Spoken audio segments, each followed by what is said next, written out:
Happy Monday, everybody. I hope everyone had a phenomenal weekend, and I hope you are starting the week off on the right foot, because I think I might ruin it in this video. So don't take it out on me, please. I'm just the messenger. We're talking about how Canada's largest airline is potentially going on strike, causing massive delays. Now, if you don't fly, if you're not planning on flying, that may not impact you. But what may impact you is, remember how the NDP, Jagmeet Singh, was like, hey, you know what, coalition, let me just rip that up. I don't like Trudeau anymore, says Jagmeet Singh. Well, someone else is now taking his position, and it's twice as bad. You have the Bloc Québécois saying, well, I think that we want more things from the Liberals, so we might do a bit of a coalition with them.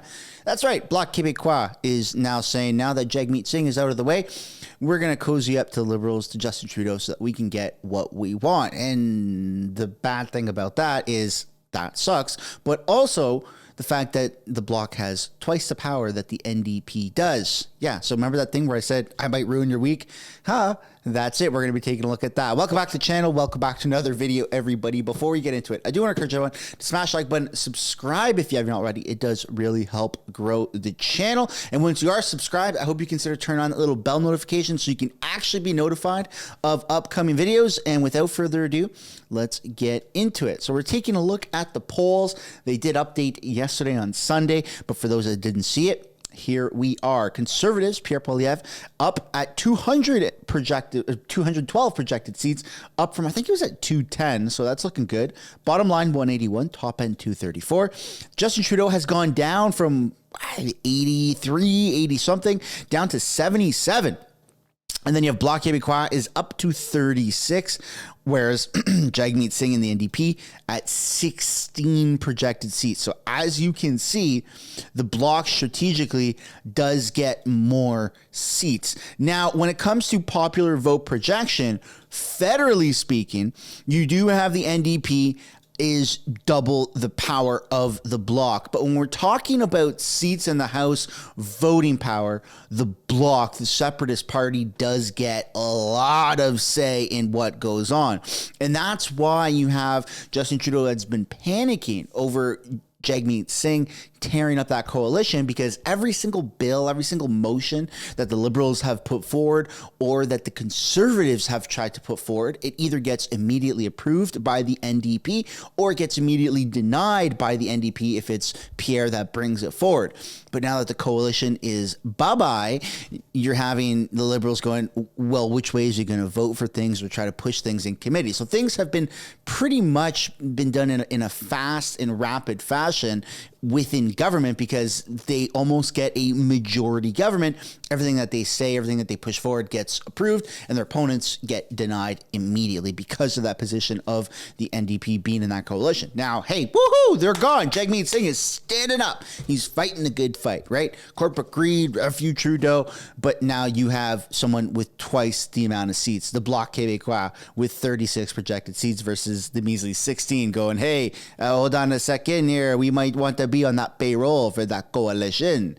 So then you have Conservatives, 99% likely across the board for winning the most seats and odds of a majority government. So the polls are looking good, but also, I mean, that coalition is not looking good. And we're going to be talking about that later in this video. So stick around for the full thing, please, so you don't miss a single beat. All right. Just jumping into the Canadian news here, you have 6Buzz sharing a report. Tens of thousands of international students who spent years finding a pathway to permanent residency are out of options. That's because the Liberal government, if you have been living under a rock, did a complete rug pull on international students and anyone applying for that visa, and they've just cut everyone off at the knees going, yeah, no, we decided overnight, quite literally, that immigration is bad and that you guys should not be coming into this country. So that's not looking good for those that are stuck in that position. Then you have this post here on Reddit saying the UN is testing 3D printer. It says it can build small modular homes with the smallest single room units costing just $1,000. And we're living in such an advanced state of technology that I think you're going to have houses that are like 3D printed, or there's a 3D printer, but for steel beams and things like that, and the framing of houses, so that it's not wood and it doesn't, it doesn't mold, doesn't do any of that stuff over a long period of time. And I think you're going to start to see, when we eventually do hopefully go through a massive housing boom where there's just hundreds of thousands of houses that are being built, I think it's going to be at such a fast rate that it's going to shock everybody, like potentially even the world. Now, houses aren't going to look like what you and I likely live in right now, right? Standard 2x4 framing and yada, yada, yada, right? They're probably going to be some form of 3D printed. And I think that a lot of people are pretty worried about that. And I mean, it's cool to see technology advance, but also that's kind of weird. I don't know how I feel about that just yet, but let me know what you guys think down below in the comments. Then you have Mario here sharing a bit of a Canadian story saying Starlink sending 40 kits to Aklavik community in Canada's Northern Territories. It sounds like it's right out of Iceland. 40 Starlink kits are en route to a community in the Northwest Territories, aiming to boost connectivity in remote areas. The delivery marks another step in providing reliable internet access to isolated regions through SpaceX's satellite internet network. And it is pretty cool, man. I myself, I do have Starlink. I don't use it day to day, but I do have it because I did live in a van and then a fifth wheel. And so I just have it for when I was doing those things. And it's pretty awesome. The speeds are awesome. And it's pretty cool to just see, like, put the dish on the ground, on the tripod, and or wherever you put it, whether you mount it on a house or mobile home or on the ground like I had done, and to just see it literally just go and move and pick a satellite and then focus in and get some pretty good connectivity. Let me know if you guys have Starlink, if you use Starlink, or if you've ever experienced it. I, for one, am totally on board with that. Then you have the Toronto Star saying Justin Trudeau may be in for an earful as he meets with Caucus in BC. So the end of his Liberal retreat is happening here, and he's focusing on coming to Nanaimo, BC today to plot their strategy for the coming year. It will be the first time he faces them as a group since MPs departed Ottawa in the spring. Wow. And then you do have some important by-elections coming up for the Liberals here right when Parliament starts up in like two-ish weeks. I know I keep saying two-ish weeks, but the end of September, 27th to 26th, something like that. So it's going to be pretty exciting, and we're heading into like a massive political season. And we're still 14 months away from the next scheduled federal election, and everyone is just anticipating an election happening. And personally, I think we're 70% likely. No, sorry. We were 70% before the coalition got torn up. I think we might be at 90%, but now if the Bloc is somehow doing a coalition with Trudeau, then can they block a vote of non-confidence happening? It's craziness what's going on. And speaking of craziness, you have a big horse spotted in Calgary. Is that a horse? It's a horse. It's a moose, yeah. Holy smokes, man. What's going on? They are huge. If you've never seen a moose in person, holy smokes, when you pull up to it, even in a pickup truck, you are below eye level with a moose, unless obviously you've got like a 20-inch lift or some crazy thing going on. But yeah, it is absolutely insane. And that's kind of crazy that it's just out in the streets, right? Fueling up at the Esso gas station. And now let's take a look at what's happening with this Air Canada strike, because this could actually be catastrophic if they do shut down most or a majority of flights here in Canada. He is a travel expert as well as a reporter and editor for Open Jaw Network. Jim, thank you very much for being here with us today. My pleasure, Renee. Now that Air Canada is planning to suspend flights potentially, what should passengers be doing if they have a flight coming up? Well, you should spend a lot of time on the internet and a lot of time on your phone, because this is going to get it's going to get dicey. I mean, Air Canada flies, thousands and thousands of people every day. I think even around 100,000, Renee. So this is going to get really, really hairy for folks. Now, the good news is Air Canada, maybe a week or so ago, brought in what they call a flexible rebooking policy. So they are allowing people with tickets in any class, any fare type of ticket, to rebook for free, or to get a credit, not a refund, but a credit. That's valid, I believe, between September 15th and September 23rd. Air Canada said that will be extended as warranted. I haven't seen anything about that being extended, but that is the policy for now. So if you do have a ticket between September 15th and the 23rd, my advice is you probably would want to rebook that at this point, just to be on the safe side. So Air Canada says that it could gradually start suspending flights as early as September 15th. Would it cancel or suspend all of the flights? Would it do it, sort of on a case-by-case basis? How does this all work? Yeah, I think there's people who are earning a lot of money that are scrambling to figure that out right now, Renee. And they have not said, they just said it would be an orderly shutdown. Now, if you consider that Air Canada has about 670, I think, flights a day. If you wanted to do the math, purely from an arithmetic standpoint, you would be looking at maybe 210, 220 flights being canceled a day if they did it in that, progressive kind of orderly fashion. They have not been revealing exactly how that's going to work, but you would presume that you don't just cancel all of them the first day, and you don't just cancel one or two. So if you rolled it out steadily, you'd probably be looking at about 200 flights a day over that 3-day period. So what kind of travel chaos could this all lead to? It's unbelievable. I mean, we saw how bad it was when the WestJet had its problems earlier this year with that surprise situation. Air Canada, I think there was a potential Air Canada strike in 2012. Then Conservative Prime Minister Stephen Harper stepped in. It is possible that the Trudeau government will step in and intervene and order the two sides back to the negotiating table, or order some sort of a settlement. Traditionally, that's not the way the Liberals like to operate. They like to let the labor and free market do its own thing. You have to wonder what's going to happen in this case. This is just me. I used to cover politics, but Trudeau is so low in the polls. I do kind of wonder whether this might be something that could be seen by his government as something as being, let's step in and make sure that people's travel plans don't be affected.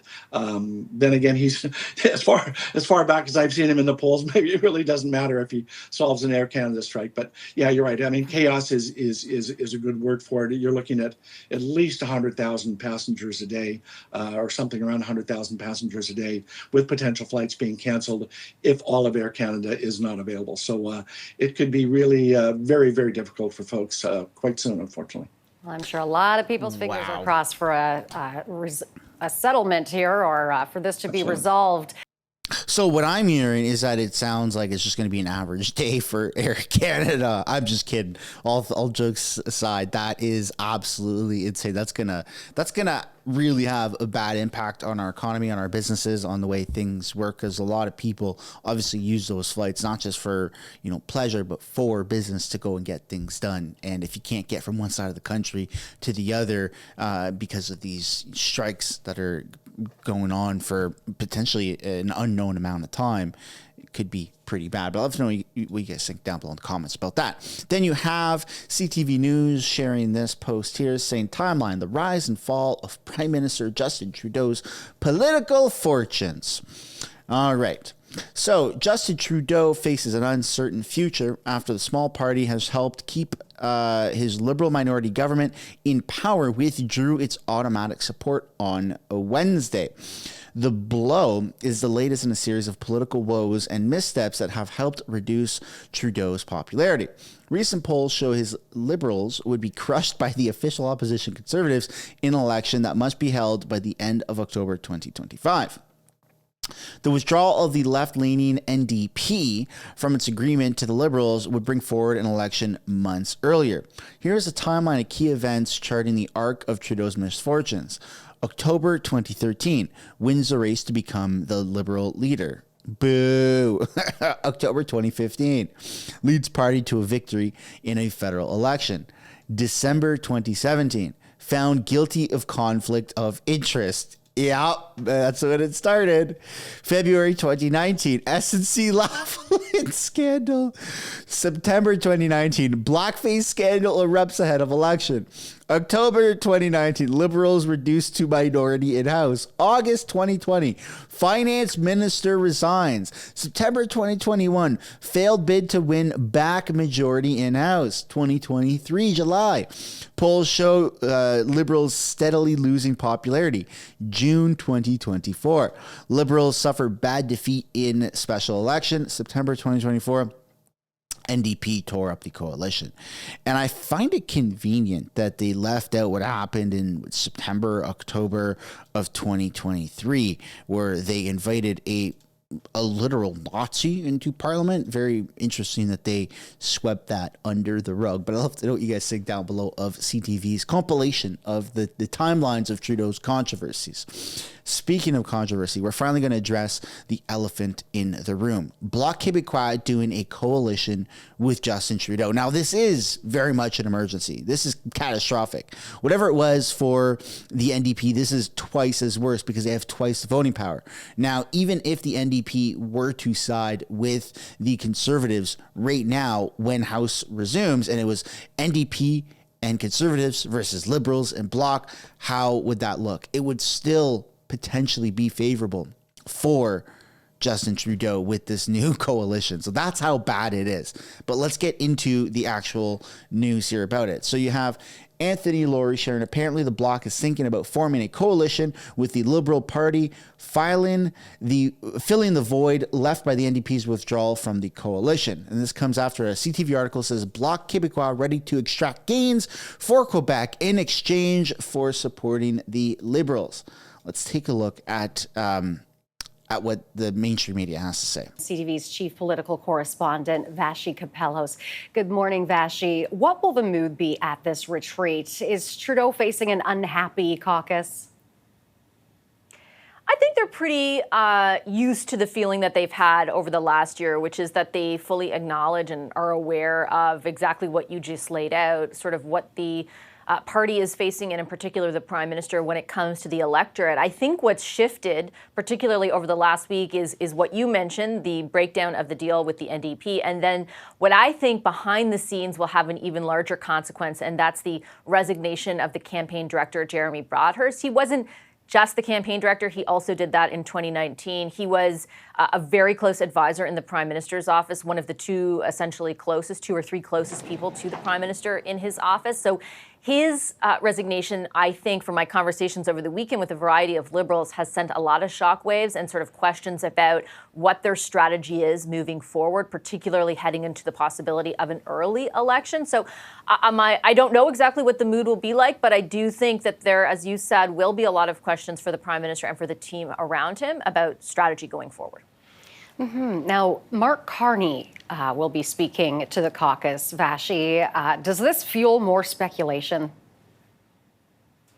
I mean, there's already a ton of speculation, Renee. I don't know if it necessarily fuels more, but it keeps it going. I mean, to remind our viewers that at the beginning of the summer, there was, after that by-election loss in Toronto that you mentioned, there was a ton of speculation, not really clamped down on by the Prime Minister's office or his answers to questions, that Mark Carney would be replacing Chrystia Freeland in the portfolio of finance. Those rumors were allowed to be, circulating all summer. It sounds like the conversations that were happening behind the scenes didn't come to fruition, but now he's back to talk to them. My guess is he still wants to be associated with the party. He still wants sort of one arm in as he thinks about his own future and the possibility that he may run to replace Justin Trudeau if the Prime Minister steps aside in his capacity as leader of the Liberal Party. But I would be highly surprised if he did decide to enter into cabinet, given the current iteration of the party and what they face. But hey, stranger things have happened. I do think that is more likely to happen than not. Look, Justin Trudeau is in a very, very tricky situation where he is quite literally the worst popular prime minister in the history of Canada. Now, I know he said some crazy things, and Chrystia Freeland has said some crazy things on camera, such as, we don't care about polling, we're not looking at polling, we're doing our job, we're keeping our heads down, and when it comes time to vote, it is what it is, but they have faith that Canadians are going to vote for them. And look, I don't think that that's going to happen. I think that because Jagmeet pulled out of a coalition, I think that now you have anybody who was on the fence and wanted to, maybe they were NDP supporters but didn't want Justin Trudeau to lose popularity and then we're going to vote for him. I think that now Jagmeet is what's called vote splitting, right? You've seen this a lot, and people have criticized even the PPC leader Maxime Bernier of potentially causing vote splitting. Now, I'm not going to speculate about Maxime right now. That's a separate issue, but NDP leader Jagmeet Singh has positioned himself as a literal more radical version of a copy and paste of Justin Trudeau. And so anyone who is on board with the majority of the liberal policies and liberal ideologies, they can just as easily be a transplant NDP voter. And so that's going to take a lot of votes from Justin Trudeau, enough to actually make a significant difference, especially now that he's called that coalition off, which is phenomenal. Now, what if the Bloc, speculating that all the Bloc voters, if you had like 60% of people that voted for Bloc were to vote for Justin Trudeau, how would that look? That's where it becomes extremely tricky. Because the Bloc Québécois is a separatist party and they're literally only in Quebec, I don't think it's going to make that big of a difference. People in Quebec have already made up their mind whether they're voting for Justin Trudeau or they are voting for the Bloc Québécois. And there wouldn't be the Bloc Québécois if people didn't want the Bloc Québécois. So even if they try to somehow shift their voters to Justin Trudeau and the leader of the Bloc says, no, don't vote for me, vote for Justin Trudeau, we're in a coalition, people would say, nah, we don't want that. We want you, the Bloc Québécois leaders. So it's not going to have the same effect as it did when Jagmeet Singh was in his coalition with Justin Trudeau. But where it's very scary is not the voting splitting or the lack of voting splitting in this case. It's about the ability to pass or deny certain motions, certain things in Parliament with the amount of seats that they have. When it goes around yays or nays, it's about who has the majority amount of votes. And the Bloc does have a tremendous amount of seats. And that's where this coalition, apparent, alleged, hypothetical, maybe-ish coalition could really start to harm things, because that's going to make Jagmeet go, well, if I want to agree with Justin Trudeau on this, XYZ motion, the Bloc is going to side with him. I want to agree with him, but I also did cut off the coalition, so I have to stay true to that and all of my supporters. So now I have to side with Pierre. So you're going to start to see a natural shift of Jagmeet Singh siding with Pierre, and you're going to see the Bloc side with Justin Trudeau.